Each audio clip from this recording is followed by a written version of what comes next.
न हो साथ कोई, अकेले बढ़ो तुम, सफलता तुम्हारे कदम चूम लेगी, सफलता तुम्हारे कदम चूम लेगी।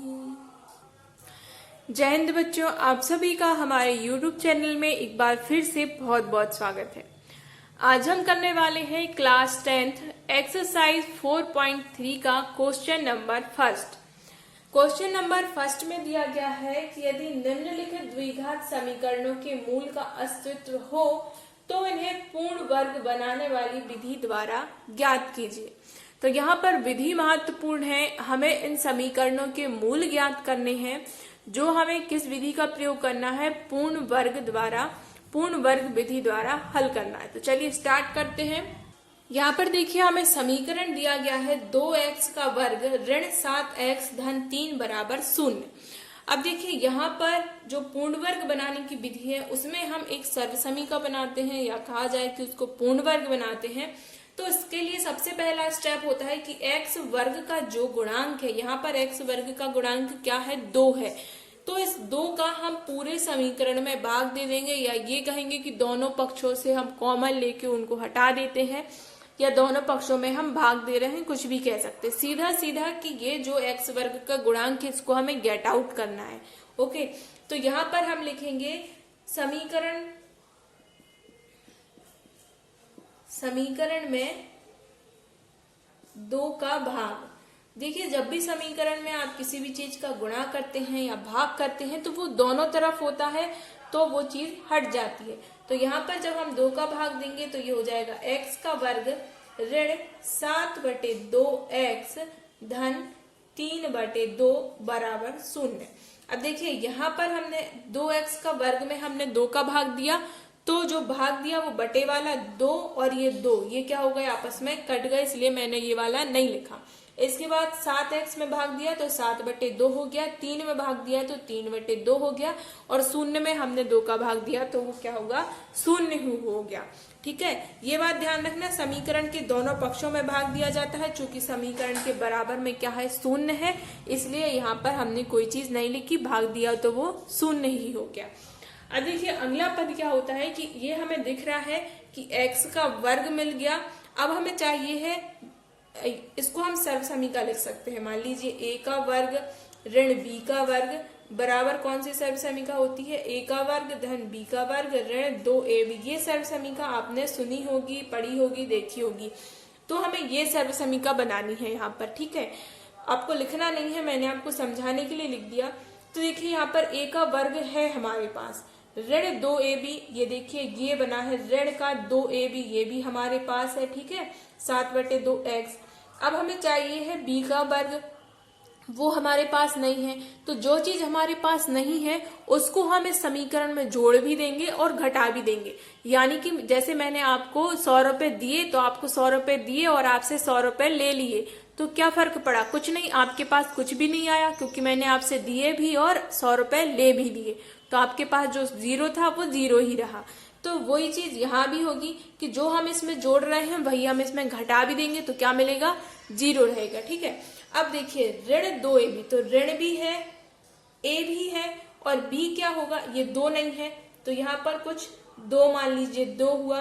ठीक है, और यहाँ पर बटे में 2 कब आया, जब इस 2 से कट गया, तो हो सकता है यहाँ पर क्या होगा, 4 होगा। जब 4 रहेगा तभी तो ये कटेगा, 2 एकम 2, 2 दूनी 4, तो ये 7/2 बचा। इस प्रकार ऋण का 2ab यहाँ पर आया। ठीक है, चलिए मैं आपको बना के बताती हूँ किस प्रकार, तो बहुत जल्दी समझ आ जाएगा। यहाँ तो 7/2 है।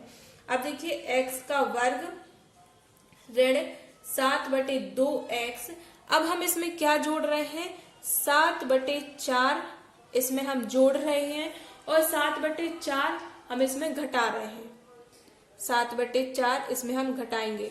बट देखो हमें b का वर्ग चाहिए है, इसलिए यहाँ पर हम इसका वर्ग कर देंगे। 7/4 का वर्ग हमने यहाँ पर जोड़ दिया, और 7/4 का वर्ग हमने यहाँ पर घटा दिया। ठीक है, 7/4 क्यों, क्योंकि हमने 7/4 यहाँ पर b माना है, और b का वर्ग हमें चाहिए, इसलिए हमने 7/4 का वर्ग जोड़ दिया, 7/4 का वर्ग हमने घटा दिया। ये दोनों कट जाएंगे तो समीकरण पे कोई भी प्रभाव नहीं पड़ा। और हमने 7/4 ही क्यों जोड़ा घटाया, तो यहाँ देखिए हमारे पास क्या था, 7/2 था और हमें पता है 2ab होता है, तो यहाँ जो आगे 2ab होगा, ये वाला 2 होगा, उसने इस 4 को काटा तभी तो यहाँ पे क्या बचा, 2 बचा। तो इसलिए हमने 7/4 का वर्ग जोड़ा और 7/4 का वर्ग हमने यहाँ पर घटाया। अब देखिए आप इतने भाग को ध्यान से देखेंगे तो यहाँ पर हमें सर्वसमीका जो मैंने यहाँ पर लिखी थी, ये सर्वसमीका हमें मिल गई है। आप जो ऋण 2ab है इसको देखिए, ऋण 2ab अगर मैं आपको बताऊं तो ये इस प्रकार लिखा जाएगा 2 और a क्या है, a है हमारे पास x और b क्या है हमारे पास, b है हमारे पास 7/4, b क्या है 7/4, ये गुणा में होते हैं तो 2 एकम 2, 2 दूनी 4, तो ये क्या बचा 7/2x और वही चीज हमारे पास यहाँ पर है। ठीक है, तो हमारे पास अब हमें सर्वसमीका पूरी की पूरी सर्वसमीका बन गई है। ठीक है, क्या सर्वसमीका बन गई, a का वर्ग ऋण b का वर्ग, सॉरी ये मैंने यहाँ पर गलत लिख दिया था, a ऋण b का वर्ग। ठीक है, कंप्लीट वर्ग, a ऋण b का वर्ग। तो यहाँ पर हमें ये सर्वसमीका मिल गई, a ऋण b का वर्ग बराबर a का वर्ग धन b का वर्ग ऋण 2ab। तो ये हम लिख देंगे, a हमारा क्या है x है, तो ये हो गया x ऋण b क्या है 7/4 और इसका वर्ग। अब ये पद जो ये इतना पद था उसको हमने इतने में लिख दिया। अब जो ये दो चीजें बाकी बेचारी बची हैं इनको हम क्या करेंगे, हल कर देंगे, उठा पटक करेंगे, क्योंकि अब वो बेचारी अलग बची हैं। ठीक है, तो यहाँ पर ऋण है 7 सतैया हो गया 49 और 4 चौके कितना हो गया 16 और धन का 3/2, तो बेचारा अपना झांकाता है जो था। ठीक है, इसको हम दूसरी तरफ ले जाएंगे। ठीक है, बराबर के दूसरी तरफ ले गए तो क्या हो गया 49/16 जो ऋण का था वो धन का हो गया और 3/2 जो धन का था वो किसका हो गया, वो हो गया ऋण का। ये मिला x ऋण 7/4 का वर्ग बराबर, यहाँ पर हमने लघुत्तम लिया तो आ गया 16 49 ऋण, अब यहाँ लघुत्तम ले लिया था 16 आ गया था, 8 दूनी 16। ठीक है, तो 8 गुणा 3 8 3 24, लघुत्तम लेते आपसे आता ही होगा, कक्षा 10वीं है ना। तो 49 में से 24 गए तो कितने बचे 25/16, 25/16 यहाँ पर बना। तो ये हमें क्या मिल गया, ये पद हुआ x ऋण 7/4 का वर्ग बराबर 25/16। अब जो ये वर्ग है ये दूसरी तरफ जाएगा तो क्या बन जाता है, तो ये बन जाता है वर्गमूल। तो ये हो गया x ऋण 7/4 बराबर वर्गमूल 25/16। ठीक है, वर्ग का जब पक्षांतर होता है तो दूसरी तरफ जाता है तो क्या हो जाता है, वर्गमूल हो जाता है। x ऋण 7/4 और जब इसका वर्गमूल हुआ तो ये आएगा ±25 यानी कि 5, वर्गमूल 25 का वर्गमूल क्या होगा 5, 16 का वर्गमूल हो गया 4। और जब भी कोई संख्या वर्गमूल से बाहर आती है तो हमेशा उसके दो मान आते हैं, धनात्मक और ऋणात्मक, इसलिए हमने यहाँ पर दो चिन्ह लगाए हैं, धन और ऋण। अब हम इन दोनों चिन्हों की सहायता से हल करेंगे। तो यहाँ पर हो जाएगा x बराबर धन का 5/7, सॉरी इसको एक बार और पक्षांतर कर दो ताकि सरल हो जाएगा। ये हो गया x बराबर धन ऋण 5/4 और ये 7/4 जो ऋण का है दूसरी तरफ जाएगा तो ये हो जाएगा धन का 7/4।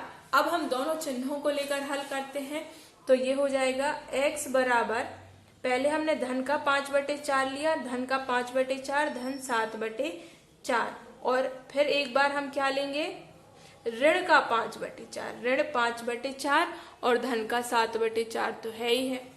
यहाँ पर लघुत्तम लिया तो कितना आ गया 4, 5 और 7 हो गए 12/4, तो ये कितना आ गया आंसर 3। x की वैल्यू कितनी मिल गई हमारे लिए 3।